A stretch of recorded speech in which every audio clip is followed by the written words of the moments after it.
All right, everyone, welcome back. Appreciate you all being here today. As you can see, we are doing the top 25 places to visit in Germany. This is a video by Ryan Shirley. I'm super excited to get into this one. We all know Ryan does good work. We all know that Germany is a beautiful country. When you put them together, it's a win-win for a video. So it's about a 17-minute video, so we're going to go ahead and stop talking here and just hop into it and see what Ryan's top 25 places in Germany is. What's up, guys? My name is Ryan Shirley, and I want to show you some of my favorite places in the magical country of Germany. So here's my Germany top 25.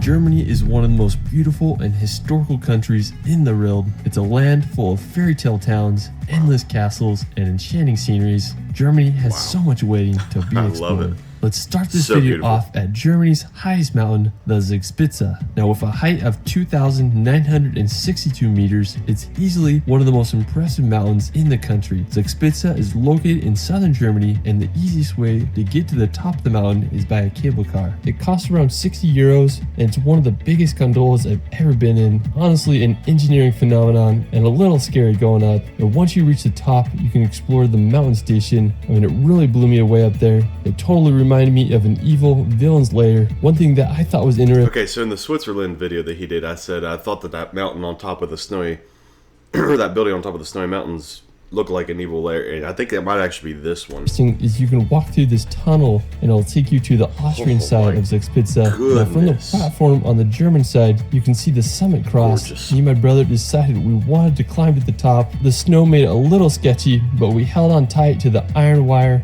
and climbed a ladder and made it to the cross. I mean, the views were unreal up there. I mean, if you go in the summertime, I'm sure it's not as sketchy to summit this. Now, after Zugspitze, you can take the cable car down to visit the Lake Eibsee. Now, it's known as the Maldives of the Alps with its clear water and tree-dotted islands. I mean, the color of the water there is astounding. Now, if you have time, I definitely recommend walking along the lake. It's full of beautiful groves of trees and a perfect place to relax on the shoreline and enjoy some Bavarian nature. After, we're going to head over to Wagenbrüche. Now, I have to say, this is one of the most scenic places in all of Germany. I mean, I was just baffled by this place. It's this beautiful little... I could see myself putting a house somewhere in here and just farming.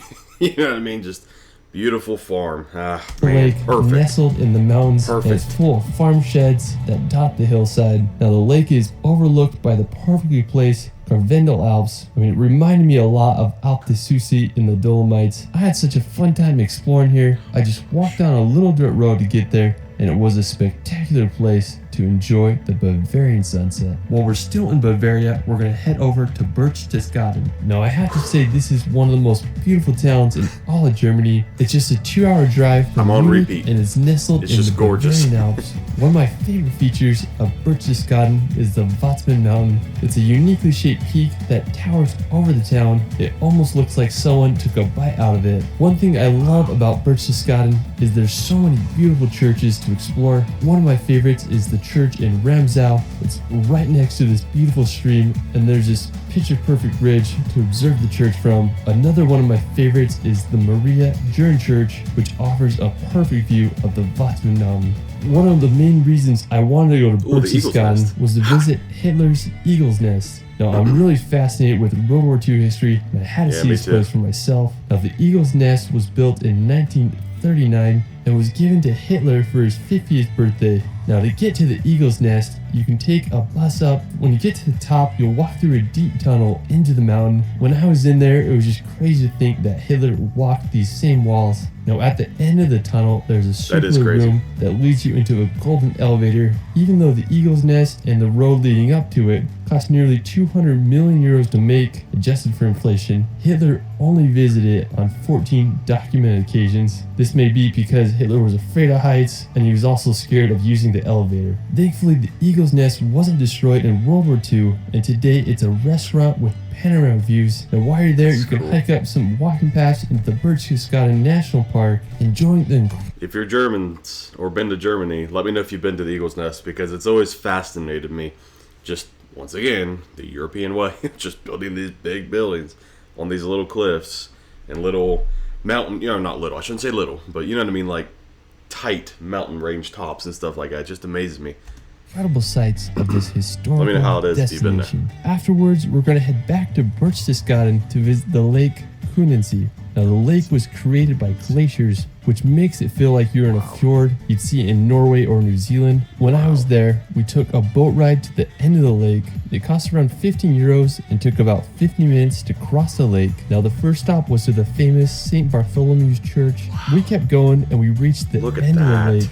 We then hiked about 10 minutes to reach Obersee. I want I mean, to just go home so to this bad. iconic lake hut, and the scenery there is just astounding. I mean, the lake's so clear, and it's just surrounded by massive mountain walls that are hard to explain. I mean, I just had a great time enjoying the scenery around the lake. Definitely got to explore Kunensee and Obersee while you're in Berchtesgaden. After, we're going to visit the city of Dresden. Now, located in eastern Germany near the Czech Republic border, Dresden is an incredibly beautiful city built upon the Elbe River. It's famous for its Baroque and Rococo architecture. Whoa. Now, leading up to the 20th century, Dresden was just a remarkably beautiful place. But tragically, during World War II, the city was almost completely destroyed by air raids. I mean, the whole city was just turned into rubble. Now, the restoration of the city took decades to complete. Now, today, Dresden is one of Germany's most visited cities and has been nicknamed the Florence of the Elbe.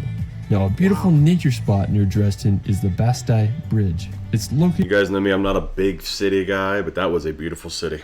in Saxon, Switzerland, and it's this famous rock formation, part of the Elbe Sandstone Mountains. It's been a tourist attraction for over 200 years. In 1824, a wooden bridge was made into the rock formation, which was later replaced to the present bridge today. I mean, such a cool spot. Now, afterwards, we're going to visit some of Germany's rivers. Now, Germany is home to some of Europe's most important rivers, and many scenic cities, towns, and castles have been built upon the river shores. Now, one of the most important is the Danube. It originates in the Black Forest and empties in the Black Sea on Romania's Whoa, coast, that's a big making river. it the second largest river in all Europe. Now, one of my favorite cities on the Danube is Passau. It's located right on the Austrian border, and Passau is nicknamed the City of Three Rivers as it's built upon the confluence of the Danube, Inn, and Ilz rivers. And it's just pretty cool how you can see the different colors Oh, of yeah, the I was getting ready rivers to say as that. they merge together. Now, during the Renaissance period, Passau was one of Germany's best sword and bladed weapon manufacturers. I mean, it must have been pretty cool to live in Passau back then. Now, the longest river in Rhine, Germany yep. is the Rhine. It begins in Switzerland and empties in the North Sea as it crosses through important cities such as Cologne and Dusseldorf. Now, the banks of the Rhine River are home to so many towns and castles. An interesting place is the Pfalz Grafenstein Castle, quite the name. Now, it was built in the 14th century and served as a toll station for passing ships. A chain was put across the river, making sure ships would pay the toll, and uncooperative sailors would be put in the castle's dungeon. I mean, it's pretty fascinating if you ask me. Now, another notable river in Germany is the Mosel. It's located in western Germany. I've never heard of and this the one. Mosel River is home to some of Germany's best wine country, as the river's hillsides are covered with terraced vineyards where some of the best Riesling grapes grow. One of the most notable places Oh on the river is the Cohem Castle. The original castle was built Look back at in the that. 1100s, and Look it made at its that. money by collecting shipping tolls on passing ships down on the river. Sadly, it was destroyed in 1689 by the French, but in 1868, a wealthy businessman from Berlin decided to rebuild the castle ruins. Today, it stands perched on a hill overlooking the beautiful town of Cohem and the Mosel River. Another fairy tale location in Germany is the Hohenzollern Castle. Now, I had to say this is one of the most impressive castles in all of Germany. It sits perfectly on Mount Look at Hohenzollern that. and can be seen from miles away. Hohenzollern is the last of 3 castles that was built upon this hill. It was completed in 1867 as a memorial to the Prussian royal family. Today, it's one of Germany's most visited castles, What a and I view. understand why. Now, What a after we're going shot. to visit Lake Constance. Now, it's this massive lake that's not only in Germany, but also borders Austria and Switzerland. Now, it's the second largest lake in all of Europe by volume. Now, one scenic place on the lake is this town called Lindau. Now, what makes it so unique is that it's this island. Now, it was first mentioned by a monk in the 9th century, and during medieval times, it became quite the fortified city. Today, it's a popular place to visit. I just love the harbor and just the fact that it's an island. I mean, just such a cool place. Another picturesque city on Lake Constance is Meersburg. It's located right on the shores, and it's a historical town lined with beautiful colored houses.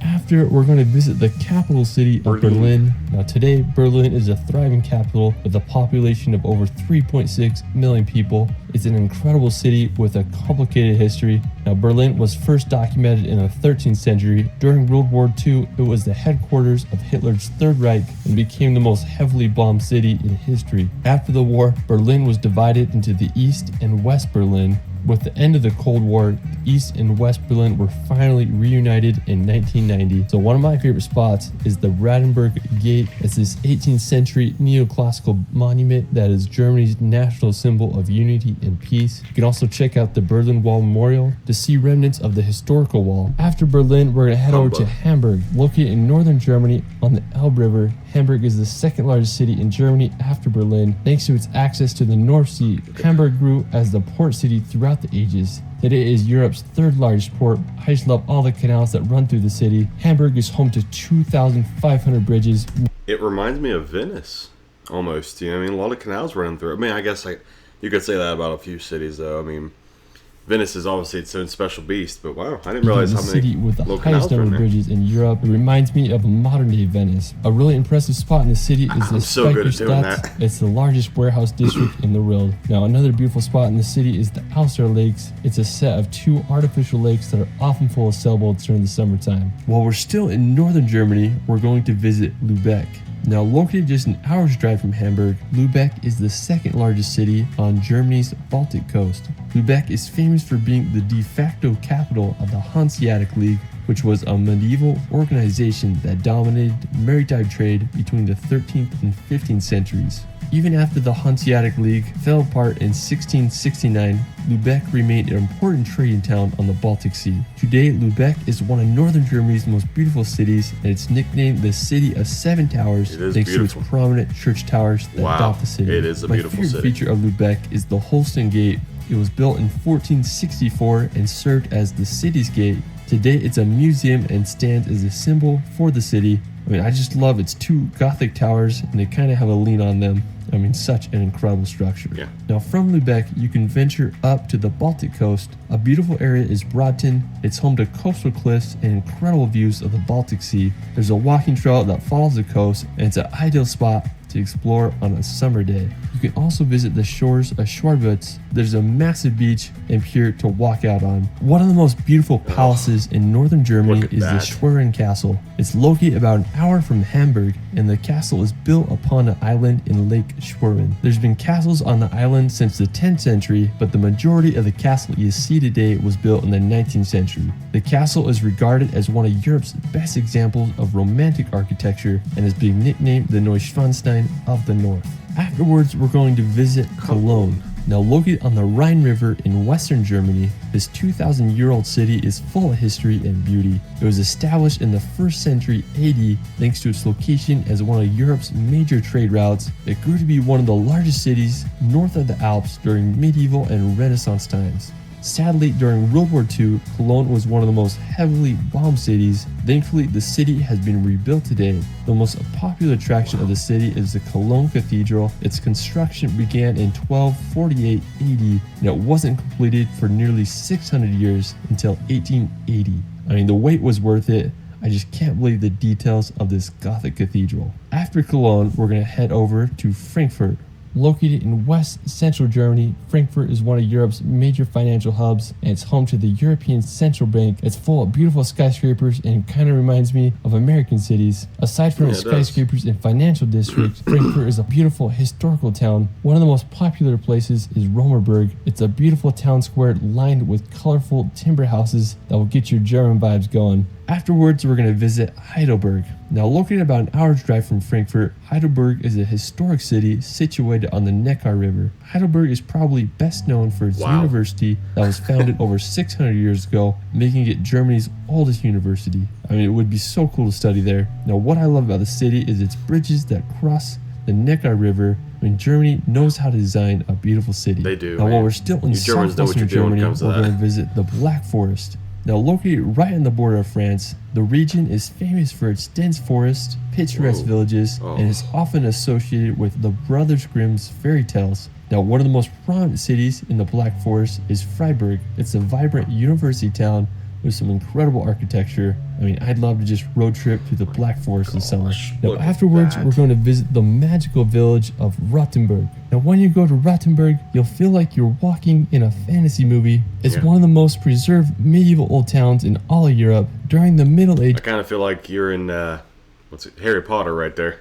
What's that Rothenburg place in Harry Potter thrived as called? Was located Not at the Hogwarts, but crossroads the of European trade routes. town At outside, the I beginning can't of the 15th century, it rose to becoming the second largest city in all of Germany. But during the 17th century, Rothenburg faced adversities such as the 30-Year War and the bubonic plague. Without much resources, Rothenburg's growth was halted, which aided in keeping the town preserved in its medieval state. Today, Rothenburg maintains its medieval charm, and it's been the inspiration for sets of Disney movies such as Pinocchio. If you go, you can check out the famous Floating Corner or witness the beautiful Christmas markets. I mean, just hard to beat the allure of this German It is a village. beautiful From little Rothenburg, city you can make the 3-hour drive to the town. beautiful city of Munich, also known as Bavaria's capital. Munich is located in the south of Germany, about 50 kilometers from the Alps. During World War II, Munich was heavily bombed by over 70 air raids, but today the city is restored to its former beauty. One of the most popular spots is the Marienplatz Central Square. You'll find the new town hall with its stunning clock tower and historical figurines. Now, for our final destination, we're going to visit the iconic Neuschwanstein Castle. We all knew I this have one to was say coming at that some it is point. the most beautiful castle in all Europe. It's what inspired Disney's Sleeping Beauty castle. I mean, it's just the perfect place for a princess. Now, the castle is nestled at the very tip of southern Germany. Neuschwanstein Castle is placed perfectly in the mountains with a phenomenal 360 view of the Bavarian Alps and the town below. The construction of the castle began in 1869. During World War II, the SS debated blowing up the castle to prevent it from falling into the enemy's hands, but thankfully it never happened. Today, the castle receives over 1.4 million visitors a year, so it's definitely a tourist hotspot. When I was there, we walked around the castle. When you're up close, you realize how huge it really is. King Ludwig had some imagination. Anyways, I found a great vantage point in the trees with a perfect view of the castle. I just can't get over the beauty of this place. I mean, it's truly something out of a Disney fairy tale. Now, another incredible spot nearby is St. Coloman's Church. It's located just a few minutes away and has a splendid view of the castle and the Bavarian Alps. Just so One of beautiful, my man. favorite memories It's of my just so time in beautiful. Germany was enjoying the sunset at the church, just marveling at the green pastures and overall scenery. Germany truly is a magical place. Well, that is it for my Germany Top 25. I'm just barely scratching the surface. I mean, there's so many more incredible places in this country. Let me know where your favorite place is in Germany in the comments below. I also started a Spanish channel, and I did a film on Germany if you'd rather watch it in Espanol. Now you can find me on Instagram and TikTok at shirley.films. It's Ryan, and we will see you later. Well, as per usual, Ryan always does fantastic work, and he did not disappoint here as well. I thoroughly enjoyed that video. He said something when he was walking through the tunnel of Eagle's Nest that it just blows his mind that he was walking in a tunnel that Hitler once walked in. And I get that. I get that with a lot of places here in the U.S. as well. Because where I'm living, my family settled here in the late 1700s. I know it's not as impressive as Europe, but my family's been here for a long, long time. You know what I mean? So I worked the same fields and farms that my family's worked for hundreds of years. But when he said that, I just thought to myself, you know, like some of these cities that are 1,000 years old, and I just sit there and think of all the life that came through it, and just the history and the culture, and it just, that's what fascinates me so much about Europe, is just the history. I mean, I know it's everywhere in the world. It's not just in Europe, but Europe's the easiest one obviously for me to relate to, especially right now. But it just that stuff blows me away. I thoroughly enjoyed that video. If you guys did as well, please consider subscribing to Mr. Ryan Shirley, because he does fantastic work, and consider liking the video. If you are from Germany, what are some of the places he may have missed? I mean, obviously he can't get a hold of all of them, and he might even do a video later on. You never know of him doing a lot more in one video. But yeah, what are some places he missed? If you guys enjoyed it, like I said, leave a like on the video. It helps me out. Consider subscribing to the channel. It helps me out tremendously, and it's free for you. But yeah, comment down below what your favorite place is in Germany, if you're either A, from Germany, or B, been to Germany.